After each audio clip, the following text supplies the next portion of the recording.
ನಮಸ್ಕಾರ ಸ್ನೇಹಿತರೆ, ಆರ್ಆರ್ ವಿರುದ್ಧದ ಪಂದ್ಯವನ್ನ ಸೋತ ನಂತರ ಭಾವುಕರಾದ ಫ್ಯಾಫ್ ಡು ಪ್ಲೆಸಿಸ್ ರವರು ಸೋಲಲು ಮುಖ್ಯವಾದ ಕಾರಣ ವಿರಾಟ್ ಕೊಹ್ಲಿ ರವರು ಎಂದು ಹೇಳುವ ಮೂಲಕ ನೀಡಿದರು ದೊಡ್ಡ ಹೇಳಿಕೆ. ಡು ಪ್ಲೆಸಿಸ್ ಹೇಳಿದ್ದನ್ನ ಕೇಳಿದರೆ ನೀವು ಕೂಡ ಶಾಕ್ ಆಗ್ತೀರಾ. ಅಷ್ಟಕ್ಕೂ ರಾಜಸ್ಥಾನ ವಿರುದ್ಧ ಆರ್ಸಿಬಿ ಸೋತ ಬಳಿಕ ಆರ್ಸಿಬಿಯ ನಾಯಕ ಹೇಳಿದ್ದೇನು ಗೊತ್ತಾ? ಹೀಗೆ ಇದರೆಲ್ಲದರ ಬಗ್ಗೆ ಇವತ್ತು ವಿಡಿಯೋದಲ್ಲಿ ತಿಳಿಸ್ಕೊಡ್ತಾ ಹೋಗ್ತೀನಿ. ಹೀಗಾಗಿ ದಯವಿಟ್ಟು ಈ ವಿಡಿಯೋವನ್ನ ಕೊನೆವರೆಗೂ ನೋಡಿ. ಆದರೆ ಅದಕ್ಕಿಂತಲೂ ಮುನ್ನ ನಿಮ್ಮ ಪ್ರಕಾರ ವಿರಾಟ್ ಕೊಹ್ಲಿ ಮತ್ತು ಜಾಸ್ ಬಟ್ಲರ್ ಇವರಿಬ್ಬರಲ್ಲಿ ಯಾರು ಅಪಾಯಕಾರಿಯಾದ ಬ್ಯಾಟ್ಸ್ಮನ್ ಎನ್ನುವುದನ್ನು ಕಾಮೆಂಟ್ ಮಾಡುವ ಮೂಲಕ ತಪ್ಪದೆ ತಿಳಿಸಿ. ಹೌದು ಸ್ನೇಹಿತರೆ, ನಿನ್ನೆ ಜೈಪುರದ ಸವಾಯಿ ಮಾನ್ಸಿಂಗ್ ಅಂತಾರಾಷ್ಟ್ರೀಯ ಮೈದಾನದಲ್ಲಿ ನಡೆದ ಆರ್ಸಿಬಿ ಹಾಗೂ ಆರ್ಆರ್ ನಡುವಿನ ಐಪಿಎಲ್ನ 19ನೇ ಪಂದ್ಯದಲ್ಲಿ ರಾಜಸ್ಥಾನ ರಾಯಲ್ಸ್ ತಂಡವು 6 ವಿಕೆಟ್ಗಳ ಭರ್ಜರಿ ಗೆಲುವನ್ನು ದಾಖಲಿಸಿದೆ. ಹೌದು, ಈ ಒಂದು ಪಂದ್ಯದಲ್ಲಿ ಟಾಸ್ ಸೋತು ಮೊದಲು ಬ್ಯಾಟಿಂಗ್ ಮಾಡಿದ ಆರ್ಸಿಬಿ ತಂಡವು ನಿಗದಿತ 20 ಓವರ್ಗಳಲ್ಲಿ 183 ರನ್ಗಳಿಗೆ 3 ವಿಕೆಟ್ ಕಳೆದುಕೊಂಡಿತು. ತಂಡದ ಪರ ಅಜೇಯ ಶತಕ ಸಿಡಿಸಿ ಮಿಂಚಿದ ವಿರಾಟ್ ಕೊಹ್ಲಿ ರವರು 113 ರನ್ಗಳ ಇನ್ನಿಂಗ್ಸ್ ಆಡಿದರು ಸ್ನೇಹಿತರೆ. ಇನ್ನು ಈ ಸ್ಪರ್ಧಾತ್ಮಕ ಟೋಟಲ್ ಅನ್ನು ಬೆನ್ನಟ್ಟಿದಂತಹ ರಾಜಸ್ಥಾನ ರಾಯಲ್ಸ್ ತಂಡವು ನಿಗದಿತ ಟಾರ್ಗೆಟ್ ಅನ್ನ 4 ವಿಕೆಟ್ ಕಳೆದುಕೊಂಡು ಚೇಸ್ ಮಾಡಿತು.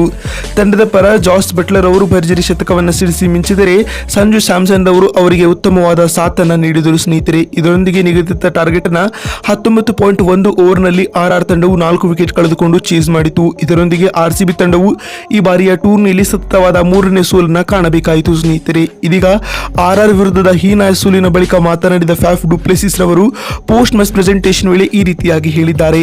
ಇಂದಿನ ನಮ್ಮ ಆರ್ಸಿಬಿ ತಂಡದ ಪ್ರದರ್ಶನವು ತೀರಾ ಕಳಪೆಯಾಗಿತ್ತು. ಈ ಪ್ರದರ್ಶನವು ನನಗೆ ತುಂಬಾ ದುಃಖವನ್ನ ನೀಡುತ್ತಿದೆ ಎಂದು ಫ್ಯಾಫ್ ಹೇಳಿದ್ದಾರೆ. ಇನ್ನು ಮಾತು ಮುಂದುವರಿಸಿದ ಅವರು, ಇಂದಿನ ಪಂದ್ಯದಲ್ಲಿ ನಮ್ಮ ಬೌಲರ್ಗಳು ತೀರಾ ಕಳಪೆ ಆಟವನ್ನ ಆಡಿದ್ದಾರೆ. ಅಲ್ಲದೆ ಇಂದಿನ ಪಂದ್ಯದಲ್ಲಿ ನಾವು ಸೋಲಲು ವಿರಾಟ್ ಕೊಹ್ಲಿ ರವರು ಕೂಡ ಮುಖ್ಯ ಕಾರಣ. ಏಕೆಂದರೆ ವಿರಾಟ್ ಕೊಹ್ಲಿ ರವರು ಇಂದಿನ ಪಂದ್ಯದಲ್ಲಿ ಶತಕವನ್ನ ಸಿಡಿಸಿದ್ದಾರೆ, ಆದರೆ ಅದು ಕೂಡ ತುಂಬಾ ನಿಧಾನವಾಗಿ. ಇದೇ ತಂಡದ ಸೋಲಿಗೆ ಪ್ರಮುಖ ಕಾರಣವಾಯಿತು ಎಂದು ಫ್ಯಾಫ್ ಹೇಳಿದ್ದಾರೆ ಸ್ನೇಹಿತರೆ. ಇನ್ನು ಮಾತು ಮುಂದುವರಿಸಿದ ಡು ಪ್ಲೆಸಿಸ್ ರವರು, ವಿರಾಟ್ ರವರು ಶತಕವನ್ನೇನೋ ಬಾರಿಸಿದ್ದಾರೆ, ಆದರೆ ಉತ್ತಮವಾದ ಸ್ಟ್ರೈಕ್ ರೇಟ್ ನಲ್ಲಿ ಬಾರಿಸಿದರೆ ನಮ್ಮ ತಂಡವು ಇನ್ನೂ 200ಕ್ಕೂ ಅಧಿಕ ರನ್ಗಳನ್ನು ಬಾರಿಸಬಹುದಾಗಿತ್ತು. ಆದರೆ ಕೊಹ್ಲಿ ನಿಧಾನಗತಿಯ ಆಟವನ್ನು ಆಡುವ ಮೂಲಕ ಆರ್ಸಿಬಿ ತಂಡಕ್ಕೆ ಸಂಕಷ್ಟ ತಂದರು ಎಂದು ಹೇಳಿದ್ದಾರೆ. ಈ ಮೂಲಕ ಪರೋಕ್ಷವಾಗಿ ವಿರಾಟ್ ಕೊಹ್ಲಿ ರವರೇ ಆರ್ಸಿಬಿ ತಂಡದ ಸೋಲಿಗೆ ಕಾರಣ ಎಂದು ಫ್ಯಾಫ್ ಹೇಳಿದ್ದಾರೆ ಸ್ನೇಹಿತರೆ. ಇನ್ನು ಮಾತು ಮುಂದುವರಿಸಿದ ಅವರು, ಈ ಸೋಲಿನಿಂದ ನಾವು ಅನೇಕ ಪಾಠಗಳನ್ನು ಕಲಿತಿದ್ದೇವೆ, ಮುಂದಿನ ಪಂದ್ಯದಲ್ಲಿ ಕಂಬ್ಯಾಕ್ ಮಾಡಲಿದ್ದೇವೆ ಎಂದು ಹೇಳುವ ಮೂಲಕ ಆರ್ಸಿಬಿಯ ಸೋಲಿಗೆ ಪ್ರಮುಖ ಕಾರಣಗಳನ್ನು ಬಿಚ್ಚಿಟ್ಟಿದ್ದಾರೆ ಸ್ನೇಹಿತರೆ. ನೋಡಿದ್ರಲ್ಲ ಸ್ನೇಹಿತರೆ, ಆರ್ಆರ್ ವಿರುದ್ಧ ಆರ್ಸಿಬಿ ಸೋತ ಬಳಿಕ ಡು ಪ್ಲೆಸಿಸ್ ಹೇಳಿದ್ದೇನು ಅಂತ ತಿಳಿಸಿಕೊಡುವ ನಮ್ಮ ಈ ಪ್ರಯತ್ನ ನಿಮಗೆ ಇಷ್ಟವಾಗಿದ್ದಲ್ಲಿ ತಪ್ಪದೆ ಈ ಕೂಡಲೇ ಈ ವಿಡಿಯೋಗೊಂದು ಲೈಕ್ ಮಾಡಿ. ವಿಡಿಯೋವನ್ನ ಇಲ್ಲಿವರೆಗೂ ನೋಡಿದ್ದಕ್ಕಾಗಿ ಧನ್ಯವಾದಗಳು. ಮತ್ತೊಂದು ವಿಡಿಯೋದಲ್ಲಿ ಸಿಗ್ತೀನಿ. ಅಲ್ಲಿವರೆಗೂ ನಮಸ್ಕಾರ.